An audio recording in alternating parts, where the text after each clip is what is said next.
Bapak Ibu Saudara, kita kembali akan merenungkan beberapa topik mengenai Prapaskah, yaitu 7 perkataan salib. Dan kali ini kita akan merenungkan mengenai perkataan Yesus, Eli, Eli, lama sabachthani. Allahku, Allahku, mengapa engkau meninggalkan aku? Bapak Ibu Saudara yang dikasih dalam Tuhan Yesus Kristus, dalam kehidupan ini tentu kita pernah mengalami yang namanya perjumpaan, tetapi juga mengalami yang namanya perpisahan. Misalnya saja kita ditinggalkan oleh orang yang kita kasihi. Contohnya suami dan istri. Misalnya seorang suami dipanggil Tuhan dan istrinya pasti akan merasa kehilangan karena ada sosok suami yang harus pulang ke pangkuan Bapa. Itu sangat menyakitkan. Atau misalnya juga seorang anak ditinggalkan oleh orang tuanya di dalam kematian. Itu juga sangat menyakitkan. Dan saya menemui beberapa jemaat juga ketika di dalam kedukaan mereka menangis, mereka bersedih karena ditinggalkan oleh orang yang dikasihi. Itulah yang dialami oleh setiap manusia ketika berpisah dengan seseorang. Tetapi berbeda dengan apa yang dialami oleh Yesus.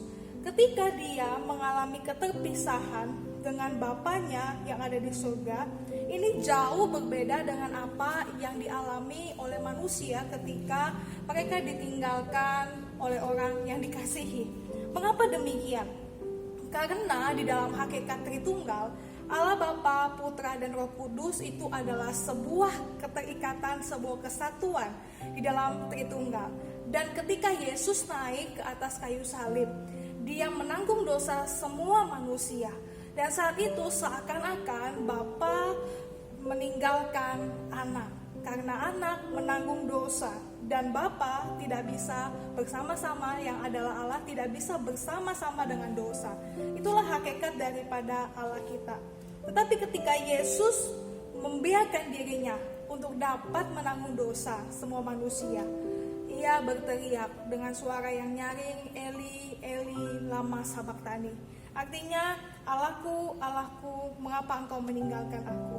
Ini merupakan sebuah teriakan kepedihan yang mengerikan saat itu. Karena memang adanya keterpisahan antara Yesus dengan Allah Bapa. Ini adalah satu keterpisahan yang sangat mengerikan, di mana inilah yang akan terjadi di dalam kehidupan manusia bila tidak ada Allah di dalamnya. Dan itu adalah konsep daripada neraka.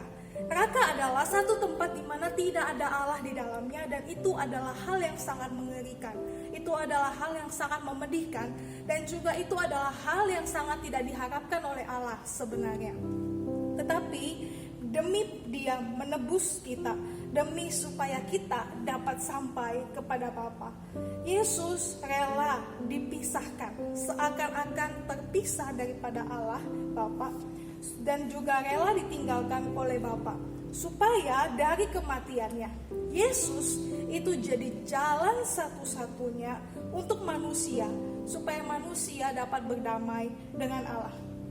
Jika Yesus saat itu ketika ia berteriak Eli, Eli, lama sabachthani, dia sangat menderita karena terpisah dari Bapa, agar kita bisa terpisah dari dosa untuk selama-lamanya. Masakan kita tidak rela terpisah daripada dosa dan kita berjuang untuk hidup di dalam kebenaran agar kita dapat terhubung dengan Allah untuk selama-lamanya. Yesus sudah rela terpisah agar kita dapat terhubung dengan Allah untuk selama-lamanya.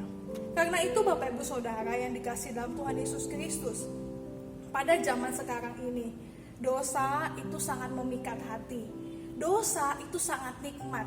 Bahkan ketika Bapak Ibu Saudara berkecimpung di dalam dosa, Bapak Ibu Saudara akan sangat menikmati kenikmatan daripada dosa itu. Tetapi jangan menganggap dosa itu sebagai satu hal yang remeh, yang gampang, yang ketika saya ke gereja saya bisa minta ampun begitu saja. Tidak. Tetapi ketika kita melihat bagaimana pengorbanan Yesus di atas kayu salib, bagaimana Dia rela untuk menanggung dosa kita, dan bagaimana menderitanya ketika Dia menanggung penderitaan keterpisahan itu bagi manusia. Karena itu jangan remehkan dosa. Jangan remehkan apa yang Tuhan Yesus sudah kerjakan. di dalam kehidupan, sejarah kehidupan kekristenan bagi setiap manusia. Karena itu bukanlah hal yang mudah, bukan hal yang kecil yang dapat dikerjakan oleh Allah Bapa. Butuh pengorbanan, butuh proses, bahkan butuh dirinya sendiri untuk mati bagi setiap kita. Karena itu bagi setiap kita hari ini yang masih terikat oleh dosa, marilah datang kepada Tuhan. Ketika kita lihat salib, sadarilah bahwa apa yang dikerjakan sempurna bagi setiap kita dan butuh pengorbanan.